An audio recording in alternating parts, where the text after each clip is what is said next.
So I told that jive turkey. Oh wait, sorry. Hey folks, what's up? Sorry. I'll finish the story later.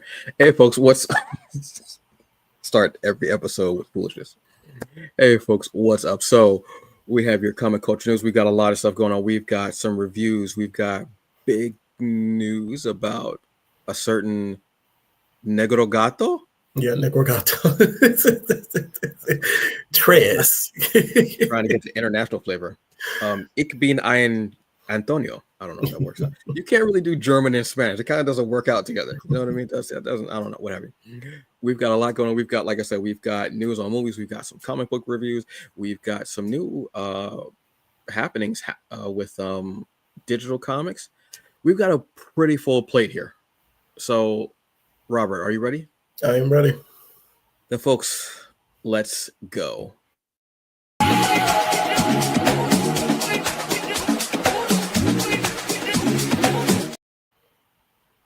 Hey folks, what's up? This is TBA News, your comics culture news show. I am Antonio Pomares, aka the Hungry Bleak. And I'm Robert. And apparently slow in the uptake. It's there you don't worry about co-host. And we are here on we're being presented by the Hungry Bleak channel. Robert, how are you doing today? I'm doing good, man. Doing good. A little tired, but doing all right. How about yourself? Very tired. Very, very tired, unfortunately. I wasn't feeling very well last week. And then this just time of year, man. It's like the sun's not out as much, so you're not getting as much. Yeah.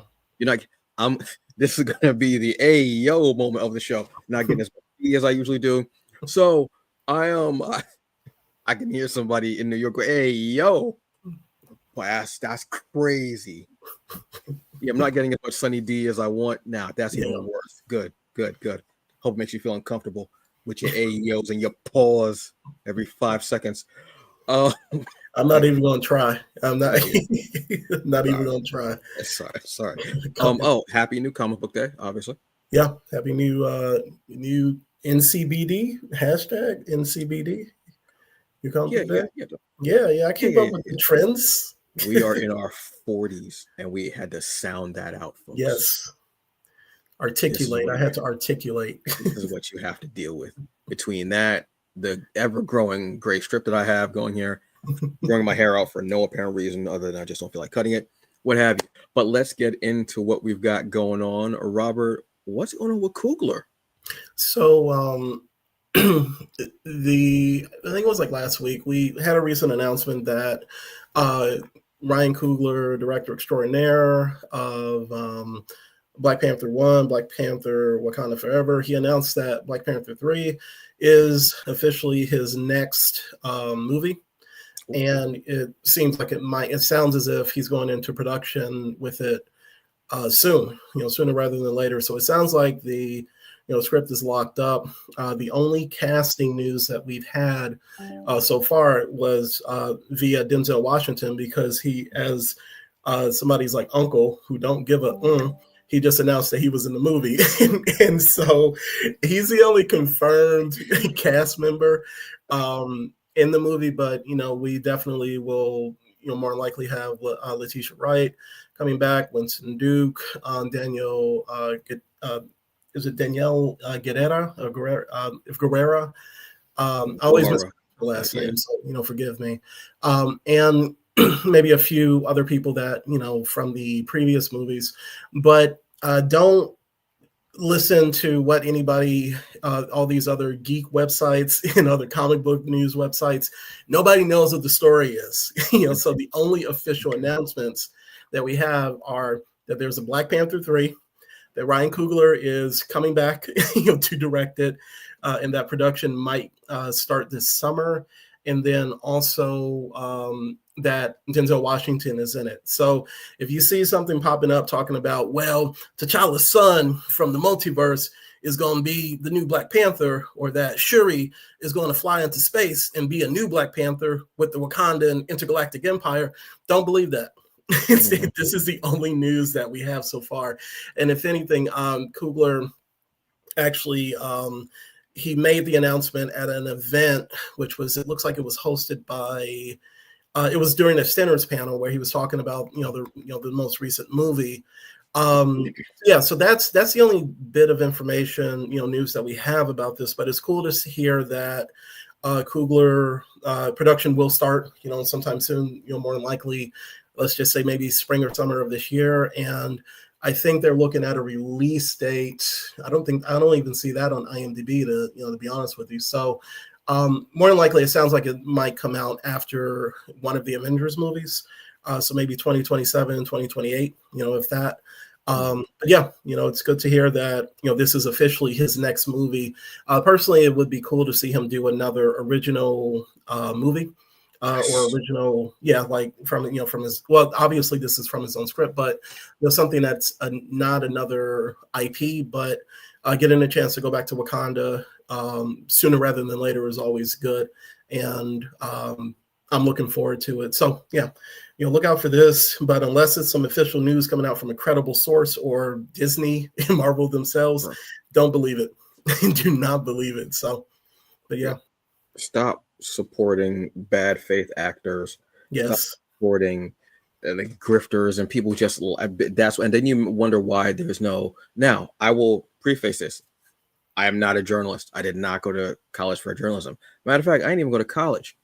I didn't even go to high school. Well, that's not true. Kind of went to high school. Really didn't want to be there. But here we try to give you stories actually happening. Things are actually like, that's why we even have the sites up too, and we cite them. Mm-hmm. And like this person is what have you. We sometimes, and we'll speculate, oh, this might be this, or this might be happening, but we're not giving you facts upon like, saying, oh, this is what's going to, the story's going to. No, we're not. Stop supporting them. Stop supporting people who are just loud for no apparent reason doing it. Stop supporting those grifters. Support the actual media outlets, whether it's a journalist or whether it's someone who is giving you geek cultural analysis, anything like that. Support them, because they're the people who are thinking, who are getting it from the actual creator's mouth or what have you. Stop supporting these fast, stop making their stuff go viral. Stop it. There are a lot of us out here in these circles who are actually speaking to creatives or who are reporting on these things and telling you about what's actually happening, that those bad faith actors who are just yelling about whatever's hot right there, trying to get that. Remember, do y'all remember how famous y'all made We Got This Covered? Yep. You might have forgot. I didn't forget. Y'all had that mess up, and I was like, at one point I said, and the person knew that it wasn't real, and I was like, stop spreading. And they're like, I'm not gonna stop spreading it, but they stopped spreading that stuff. So let's not do that. Let's actually wait. But this is exciting. Coogler, I'm still thinking about Sinners. I am. Give me vampires in Wakanda. Man, insane. I'm just saying. That's why I'm trying to read like Miles Morales now, the most recent series, because I know Miles goes up. There's blood hunters in there, and he's in Wakanda, everything. So I bought like 4 of the trades, the first 4 trades. I want to get in that. Yes, but it's exciting. I'm happy to hear Coogler is out there doing it. Can't wait to see what comes up from this. This is going to be another event viewing where we're going to just be in the theaters, dominating, knocking people. Looking forward to it. Yes, I'm definitely. You heard it here first, folks. Robert is looking forward to knocking people over at the theaters. You heard it here first. Get out of the way, child. No. Oh, abuela, get out of the way, man. Just stiff over people like a Heisman. Crazy work.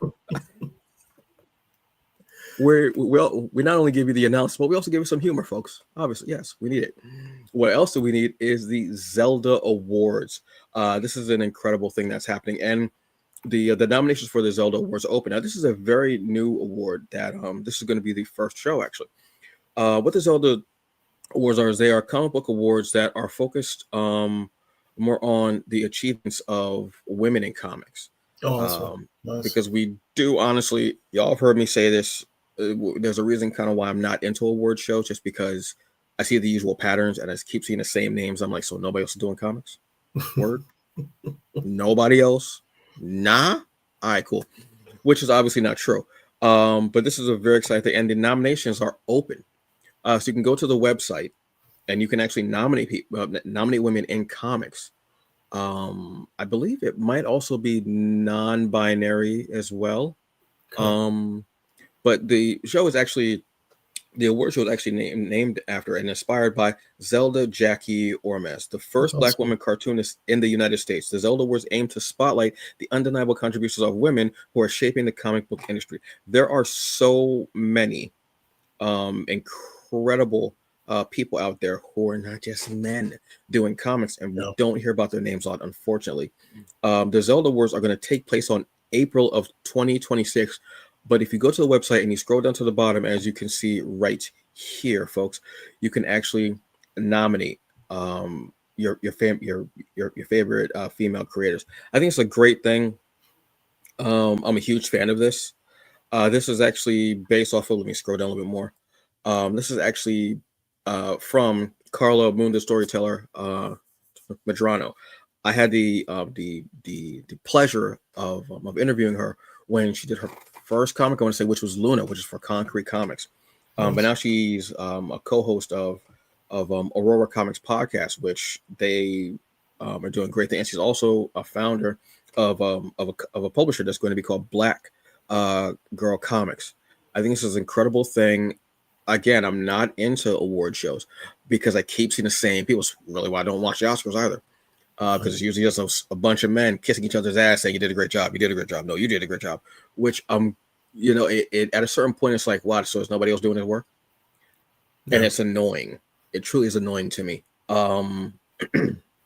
So I love seeing this, and I'm all for this.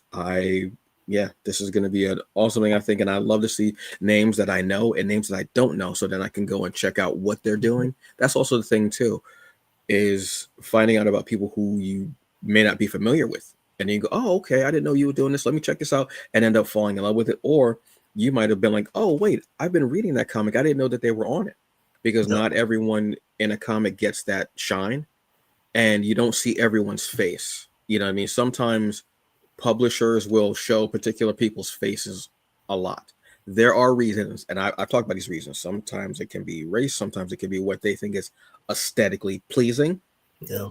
But it's BS. A lot of times it's honest, truthfully, it could be based on race, or it could be based on aesthetics, or it could be based on gender, what have you. So this is very important. You can even see like the committee members. You have Keisha Parks, you have Sarah Cook, excuse me, you have Andrea Rose Washington. Yeah. You have Carolyn Watson Dubish, I want to say, Jocelyn Short, you have Mary Bellamy, you have Melissa J. Massey. So you have a couple of these people I know, and they're awesome. I'm a fan of Andrea Rose Washington. I'm a fan of Jocelyn Short. I mean, they're dastardly work, obviously, but there are people who I'm not familiar with who I'm like, oh, this is cool. This gives me an opportunity to know more about them and know more about their work, which I love.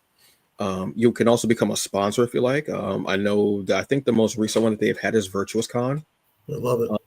Is a sponsor for them. So yes, I love seeing this. Oh, you can see the names right here. You got Comics Wellspring. You've got Zorlita Mary Bellamy. You've got Jocelyn Short, obviously. Movieposters.com. You got Fable's Mag, Fanbase, Killer Tater Tots Comics. That name is dastardly. Now I'm hungry. I was hungry before that, but let's be honest with you. At Virtuous Con, you have Black Girl Comics. So you have a lot going here. And this is also being founded by a Black woman. Love it. So this is awesome. So yes, please go and check this out. The Zelda Awards. Go check it out. If you have someone who you think is doing incredible work in comics, a woman and not getting a shine, you want to put their name out there, but go to the website and nominate their name, please. I mean, that's just so important. I'm going to be going through a list and nominating names, honestly, because I think it's important. So it's very cool work. Very, very cool work. Something else that is cool is reviews. Love comic book reviews, and Robert's got one for a Hammer. What's going on, Robert? Hammer don't hurt him. Anyway, so I'm not gonna lie, that's what I was thinking of too, and I was like, damn, I'm not gonna say it. Yeah, you know me. I always love a bad joke. I always love call it dad joke. So Hammer, let me preface, I guess, both of my reviews tonight is with I recently got like a batch of digital Kickstarter rewards, and it feels like Christmas every time I get a book and through digital book through my email. So shout out to all these creators. So the first for this review, it's Hammer, John Henry versus the Robot Apocalypse, Act 1. And as the summary says, hundreds of years have passed and the machines and the AI have taken over, now ruling a post-apocalyptic world. Tongue-tied, human beings are fuel, entertainment, and labor to help advance the supremacy of the machines. Born through the pain, blood, and tears of the suffering humans who continually pray to the Mother Earth, Asase, for strength and salvation. A new John Henry, the steel-driving man now made of root, is born to help bring down the current threat to humanity. So this series, this first volume, is a collection of I think Greg and Dave are doing the series through Patreon.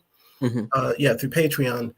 And this is a collection of that, including artwork from concept artwork, full script from the series, and a short for the first appearance of John Henry from a previous Isnana comic book. So this is actually a spinoff from the world of Isnana, which is the brainchild of Greg Anderson, Elise.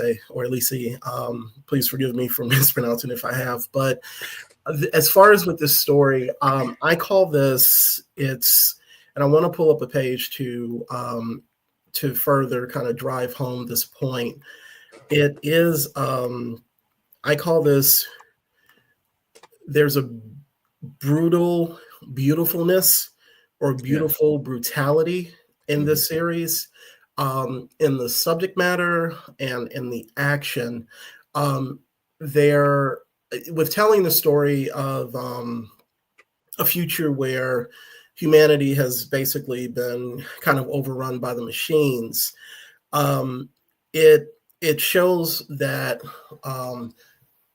how bad things have gotten. So you have this thing where the story starts off with a group of humans who are being taken to a part of Earth or this world where they will find safety and freedom amongst the freedom fighters of this world.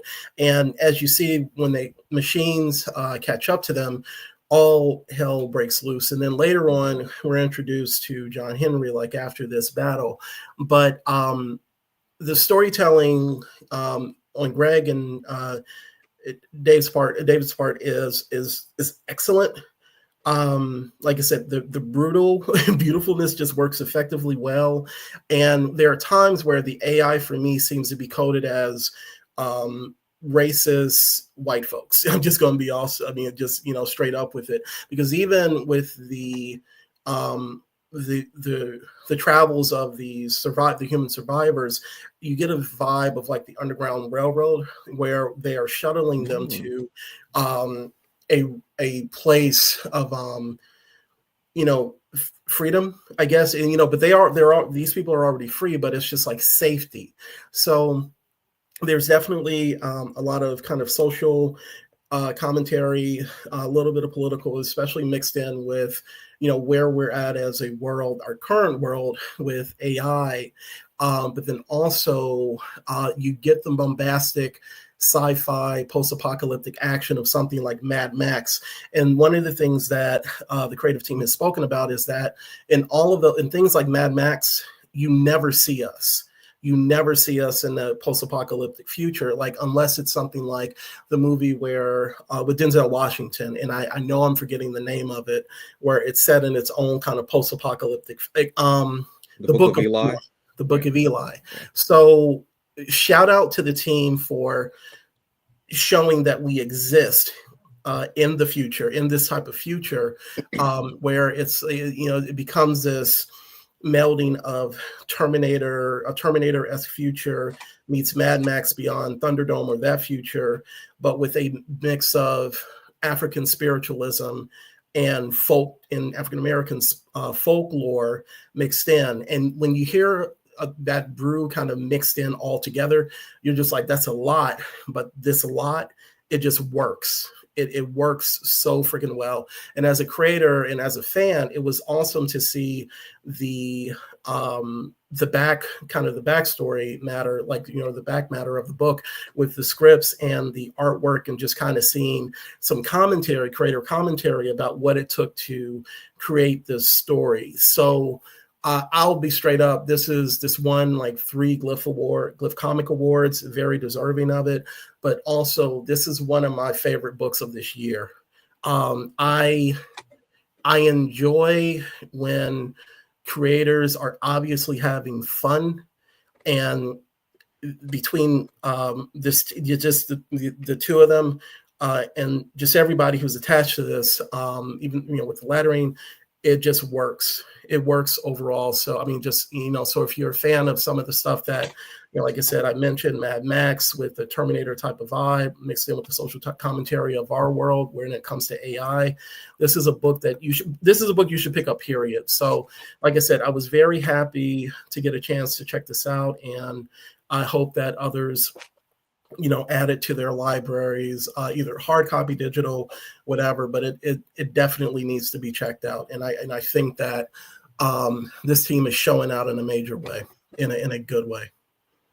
Yeah, this was a great one. The thing I love about Greg is he has this is funny.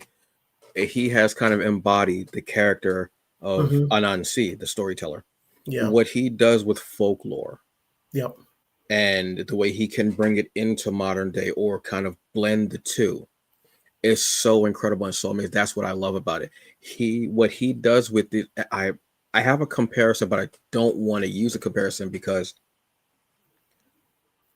of the creator. Yeah. But I'll say this: as far as the work, Greg's work, as far as like folklore and everything, is, and who he chooses for artists, because David's art is it. I think Greg has always wanted to work with David too. Yeah, and it shows. Greg has kind of this out of the box. Doesn't want to do just superheroes, but if you want to do superheroes, that's fine. But he wants to do something that hits deep and that will get you. His work and him and David, it's on like some Sandman-esque type of vibe and flow and feel as far as the fantasy and folklore. Not comparing creators. I just want to put that out there. Not comparing. I'm creating work. Yeah. And the vibe and the feel of it, and it feels that. Because when I saw John coming out of the sand and his roots and everything and the long hair, and I was feeling it, and I was like, this is on some, oh, what? This is, yeah. And I feel like that's, so I had a conversation with Greg once in Anyone Comics a couple years ago. This was after an event, and he was asking me, oh, well, what'd you get? And I was like, oh, I'm just buying this. And he was like, oh, yeah, well, have you checked this out? And the art that he was looking at. And I was like, damn, something. He was like, yeah, this is the type of thing I would love to be able to do and artists. And I can think of artists right off the top of my head. And he has a list of artists, and it works so well, so beautiful. So yes, absolutely, definitely worth. We will be doing our favorite, our best of 2025, obviously. So Robert may have just hit a spoiler with one of his choices. Yeah, but there's a lot out there, and this is definitely, yes, absolutely. So on the list, one thing I was going to mention. David, the lack of color in this works very well.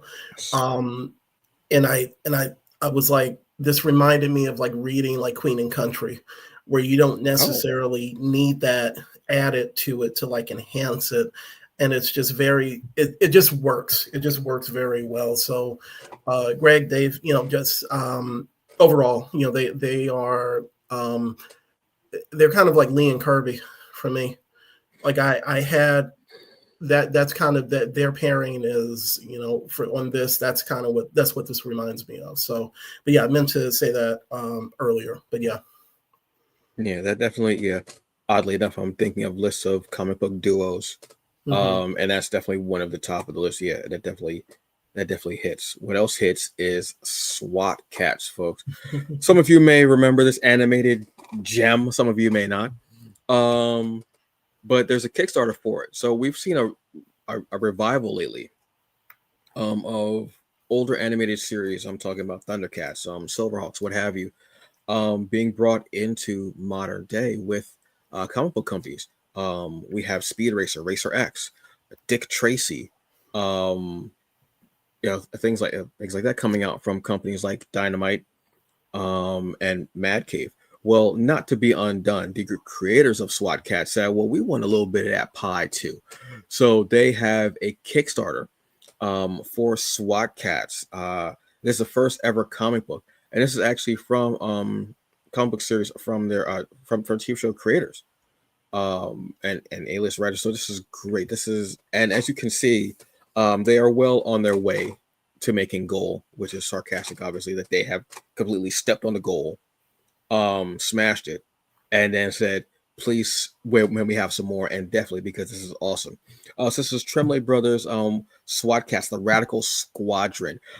These were the heroes of Mega Cat City. I've had such a great time with this animated series. Absolutely fell in love with it. So basically, what this is, excuse me. Oh, I'm in the wrong damn section. I'm in the creator section. I'm trying to look in the damn overview. Oh shit, no. Okay, so basically, this is a comic about two. I want to watch this on like something so badly. So basically, this is Mega Cat City has fallen. This is about these two friends, who ended up being like almost like kind of like mechanics in the city, but at night they have a base underneath everything, and they have like this fighter jet and all these gadgets and everything, and they go out and they're protecting Mega Cat City from these monsters and such. The series was actually on. I remember, like I said, I remember it from when I was in Florida 32 years ago. Seriously, damn, my back hurts now. Just crazy. I hate when I read numbers and they're like, "Oh, it was 57 years ago." I'm like, "Oh man, that hurts." And it was just such a great, but it was one of those series that was canceled. A lot of anime series at that point, a lot of anime series were canceled after drop of a hat. Didn't matter, nobody cared. But they have social media. We weren't like, "Oh my god, bring it back," and signing petitions for whatever. So now, 32 years later, we're getting a comic, and if we're able to get it over the stretch goal, we will get a motion comic, which is, I love motion comics. So if we're able to get it over 500,000 stretch goal, we'll get a motion comic of T-Bone and Razor. This is so cool to me. Charlie Adler and Barry Gordon, who are the original voice actors. This was just a fun series. Look, y'all know I love indie comics. I love superhero stuff. I love some slice of life, I love horror, stuff like that. But sometimes in a comic, I just want to see something that makes me feel good, something that makes me happy, something that is entertaining, something that I am not thinking a whole lot about, but still like makes my imagination just bloom and blossom. Something like SWAT Cats definitely does this. It was just a great animated series. There was so much potential there.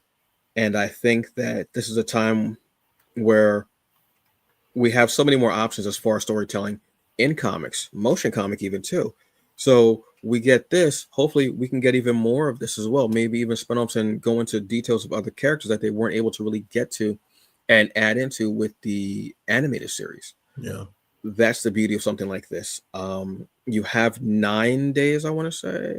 I'm not going to do that in my Tony Khan voice. You have 9 days to do it. I'm sorry, Tony, not that you're watching this, but I'm a huge AEW fan, Tony.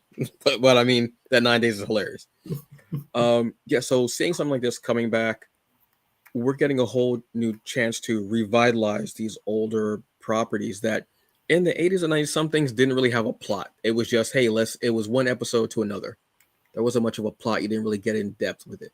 You saw a little bit of a smattering of what could happen if you did with the Thundercats from 2011. That went into a deeper thing with class and caste systems and species / racism and slavery. Not that I'll say SWAT Cast will be that, but you have a chance to just go into deeper things, but also still be entertaining. So please, if you can, go and donate to SWAT Cast. If you never saw it, go on like YouTube and find an episode and watch. And it's just fun as hell. I can hear the theme song in my head. This is what I'm trying to get at. This is what I'm trying to have like my whole day in my life be like, just fun, entertaining, cool, chill. I got a lot of stress. This would be cool. So yeah, SWAT Cats. coming back in Kickstarter, making it happen. Outstanding stuff, y'all. Awesome. Something else awesome is another review from Robert, and we got one for Time Sensitive. Yeah. Second Kickstarter review of the for tonight. So there was give me 1 second. I pulled up the wrong thing. So I guess a few months back, I think I was notified about this Kickstarter, Time Sensitive #1, and the tagline was it was, I'm trying to see if I can pull it up, and he'll probably mention it, but the book looked like something I'd wanted to check out, and it's sci-fi thriller in the vein of, mixing in elements of something like The Matrix, Dark City, but then also what I found out after reading it, but also Back to the Future. And the series tells a story about, let me see, and I'm trying to pull it up because I think what I did was I took away, when I pulled up the trailer that we're looking at now, the summary just kind of got deleted. So give me 1 second so I can pull it up. Okay, so the series is written by Joshua Rubin, and he was a lead writer on games like Assassin's Creed 2, Destiny, Outriders, and Telltale's The Walking Dead, and illustrated by Jorge Coelho for Marvel and Image and Boom. And the logline or summary for this reads: when Detective Caleb Stone's wife vanishes at a Los Angeles gas station, so does every trace of their life together. Now his only hope lies in a mysterious teenage girl who claims she knows why his wife was deleted. So when I finished reading this issue, once again, I got the vibe that the feeling that this was going to be yet another comic of the year kind of vibe. Like I said, you have this mystery that you're dealing with of this character's wife just disappearing, and the scene where that happens is amazing and also sad, so sad at the same time. The couple, they're dealing with some marital problems, but there's this moment where they reconcile, and it's like his life is immediately is just kind of torn away. The rug is pulled out from right up under him, and then we have this. And the story from that point on is like, and is he losing his mind? So as he tries to figure out what happened to his wife. So the one of the things that really stands out to me is the fact that this plays out as a mystery thriller with a sci-fi backdrop, and I feel so invested in our main character, not losing his mind, and it and you just kind of you feel for him as he kind of struggles with people now questioning his sanity. And the other thing I love about this is that the main protagonists of the story are people of color, so which is amazing. And we're introduced to I think her name is Tallulah, who seems to have all the answers, have at least most of the answers, if not all of them. And here you get a really beautiful piece of artwork from the issue where we have the actual let's say breaking of reality or breaking of time. So without going into detail of, as far as how we get here, you see this awesome storytelling that is at work.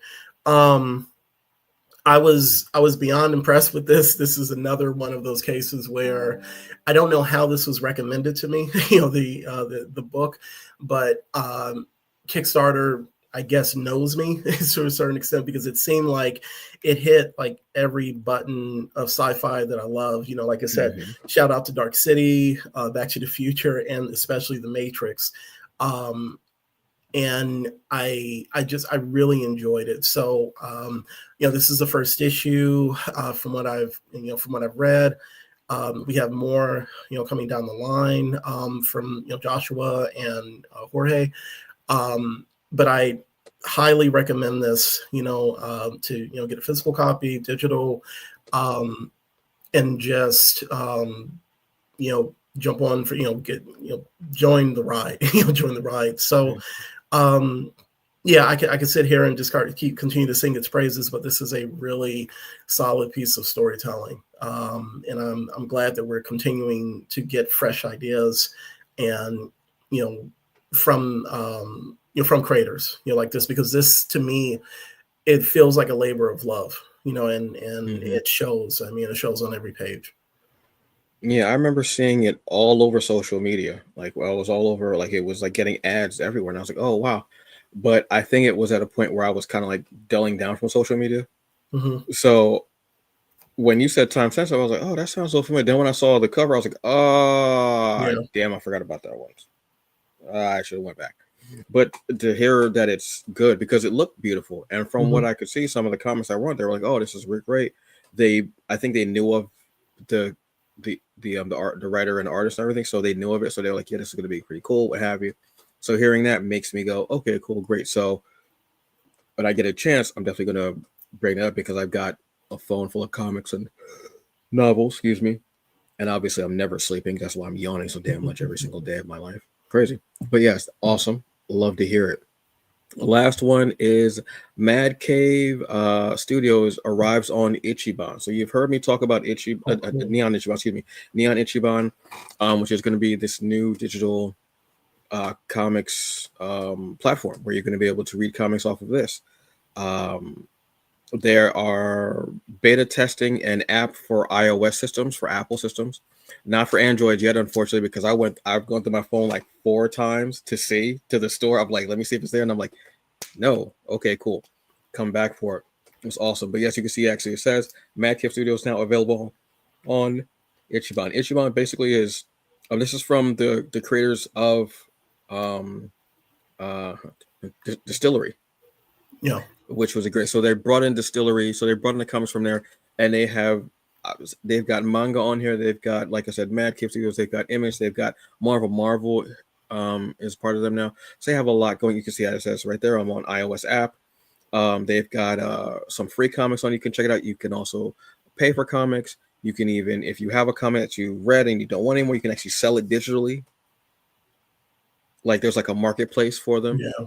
They have new releases, everything like that. So this is really great. And for them to now have Mad Cave Studios, which I said has had a really incredible year. I'm going to be honest with you. They've had a monstrous year.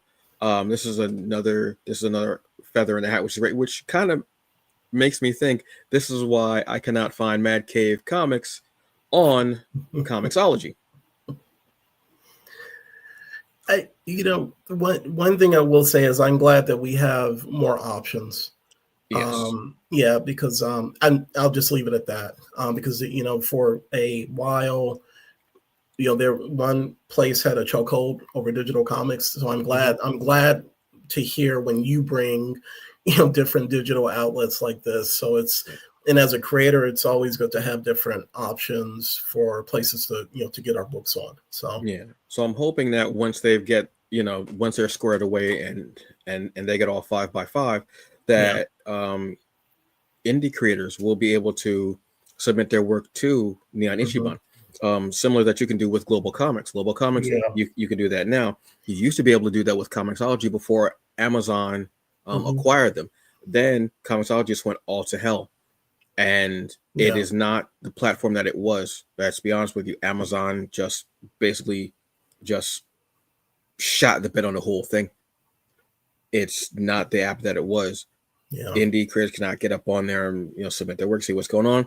The sales are not as good. I'm gonna be honest with you.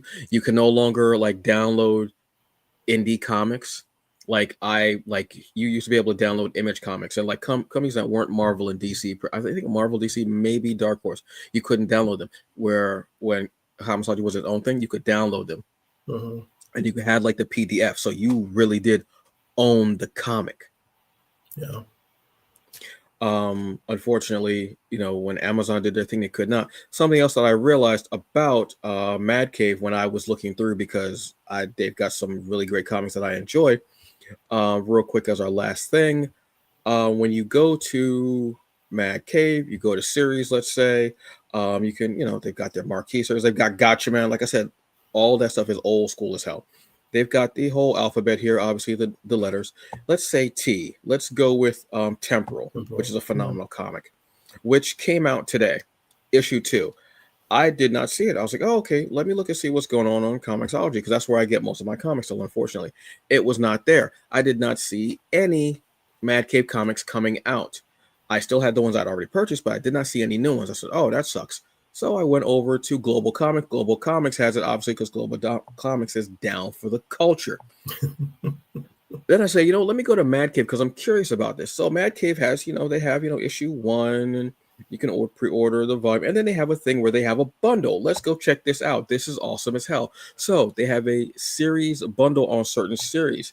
So they give you the synopsis of the story, obviously, but this is what you get with this. And let me drop these facts on you real quick. Read it as it drops, own it forever. With this exclusive series bundle, you'll receive all 5 digital issues delivered on their official release date. If any have already been released at the time of your order, you'll receive them instantly. That's a $25 value. Oh no, there's more. The collected trade paperback shipped to your doorstep, stoop, patio, whatever it is, but doorstep. Once available, that's an $18 value.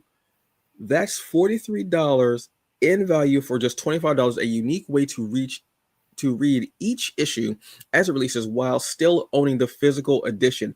Please allow 1 to 3 business days to receive the latest digital issues. Are you kidding me? Wow. You know what, folks? That's tenderism right there. I wish I had fake glasses. I'd throw them on the table right now. I'm like this. Look.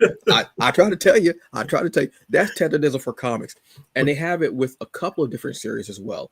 So that's dope. I think I'm just going to order that now. Yeah. So I'll have the digital and actually own it. But yes, a Mad Cave, something like that is banner year. But the moral of the story is that Mad Cave is on. So I'm just singing their praises emphatically and enthusiastically. Mad Cave is on Neo Ichiban. Neo Ichiban is continuing to improve and add things to their service. Like I said, the app will come at a later date, what have you. But right now they're doing the beta for the iOS. So if you got iOS and you're checking it out, please let us know how you like it. I'm very excited to put that on my tablet and on my phone because I have Global Comics on my phone. I have Kindle on my phone, obviously. Stuff like that. But yeah, this is exciting. They'll also have sales too on here. So it's not just straight comics. They'll have sales on comics as well, like 50% off digital comics, graphic novels for Black Hammer. I mean, come on. They have the distiller stuff. They have the free comics as well. So you're getting a nice smattering of things on Neo Ichiban. So yeah, that's basically that, folks. So that's an awesome thing. And like I said, that series bundle is dastardly. Honestly, that's incredible. And folks, that is the show. You've gotten a lot. You've gotten Coogler. You've gotten comics. You've gotten Hammer. You got just an award show that is named on an incredible Black woman who was the first in comics. You got a lot. But next week, on next Wednesday, we'll be doing our Geek Culture Upfront episode where we will be telling you what we're excited to see in December. Somebody might say snow. I don't know. I probably will not be saying snow. I'm gonna be honest with you. I probably will not be saying snow. But we'll have across the board of Geek Culture, we'll have all the things that we are excited to see. But until then, I am Antonio Pomares, aka the Hungry Bleak, the hungriest man in the room. And I am Robert, the Fox Chronicles Kickstarter, Jay. Which is live right now. Go on Kickstarter. After you're done with SWAT Cats, go and check out the Fox Chronicles. The first issue, it literally starts with a character being born. I said, "Oh, okay, we're going deep." Apparently, Robert's in his bag today. Awesome. So on that note, folks, you have a very good evening or day. Enjoy the rest of it. Be safe, drink water, and as always, F Trump. Oh, those Epstein files, spicy. We'll see y'all later. Peace. Peace.